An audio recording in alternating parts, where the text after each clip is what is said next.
उत्तर प्रदेश के ऊर्जा मंत्री श्रीकांत शर्मा जी इसमें हमारे साथ मौजूद है। इनसे बात करते हैं। सर, योगी सरकार बनने के बाद से उत्तर प्रदेश में विद्युत व्यवस्था के सुधार के लिए तमाम तरह के रोस्टर बनाए गए। उसके बावजूद भी जो विरोधी पार्टियां वो आरोप लगा रही हैं कि विद्युत आपूर्ति कहीं ना कहीं ठप हो रही है।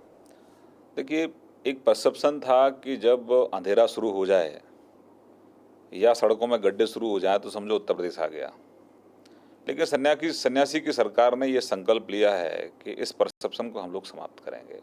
और 2 महीने में अगर आप देखें कि जब उजाला शुरू होता है तो लगता है कि उत्तर प्रदेश आ गया। तो पूरे प्रदेश में 18 घंटे गांव को, 20 घंटे तहसील को, 24 घंटे जिला मुख्यालय को बिजली देने का संकल्प हमने लिया है। लेकिन व्यवस्था बहुत जर्जर है। ट्रांसफार्मर वही पुराने हैं, पोल वही पुराने हैं, तार वही पुराने हैं, व्यवस्था बहुत जर्जर है। अपग्रेड करने का भी हम लोग काम कर रहे हैं, लेकिन जहाँ पुराने हैं वो फूक जाते हैं, तूफान आता है, पोल गिर जाते हैं, तार टूट जाते हैं। लेकिन अब बिजली विभाग विजिबल है, प्रदेश में बिजली भी विजिबल है। हमने व्यापक सुधार के लिए इसमें एक संपूर्ण समाधान योजना हम लोग लेकर आए हैं, जिसमें हमने सरचार्ज माफ़ किया है। जिन लोगों ने अवैध रूप से कनेक्शन ले रखे हैं उनको हमने कहा है कि भाई आप डिक्लेयर कर दीजिए और उसको वैध करा लीजिए। उनको भी हमने आग्रह किया है कि 15 जून तक का समय है, आप मुख्य धारा में आ जाइए, क्योंकि मुख्यमंत्री योगी आदित्यनाथ ईमानदारी से 24 घंटे बिजली देना चाहते हैं और उसमें सबसे बड़ी बाधा बिजली चोरी है। बिजली चोरी रोकना सन्यासी की सरकार का संकल्प है, प्रतिबद्धता है, क्योंकि बिजली चोरी एक राष्ट्रीय अपराध है, ये गुनाह है, ये प्रदेश के साथ विश्वासघात है। तो इसको लेकर भी एक कठोर कानून हम लोग बनाएंगे।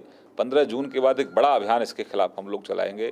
हर जिले में एक थाने का निर्माण हम लोग कर रहे हैं, जो बिजली की सुनवाई करेगा, बिजली चोरों को ही गिरफ्तार करेगा। ऐसे लोगों के खिलाफ अभियान भी रहेगा। तो ईमानदार उपभोक्ताओं को 24 घंटे बिजली देना, प्रदेश को 24 घंटे बिजली देना हमारी प्रतिबद्धता है, और बिजली चोरों पर नकेल कसना ये भी हमारी प्रतिबद्धता है। योगी सरकार के आते ही गरीब तबके के लोग और किसानों को राहत देने की बात आई। ऊर्जा विभाग के माध्यम से, विद्युत विभाग के माध्यम से कृषि करने वाले किसानों के लिए क्या कुछ व्यवस्था कर रही है सर? 1912 एक टोल फ्री नंबर हमने जारी किया है। अगर हमारे किसान का ट्रांसफार्मर फूक जाता है तो अब वह 1912 पे फ़ोन करेंगे और विभाग की गाड़ी आएगी और वो ट्रांसफार्मर को ले जाएगी और ठीक करा के लगा के जाएगी। दूसरा, अगर कहीं आगजनी होती थी पहले तो कोई सुनवाई नहीं करता था। बिजली के कारण अगर कहीं कोई आगजनी होती है तो 7 दिन के अंदर उस किसान के नुकसान की भरपाई उसके खाते में पहुंचेगी।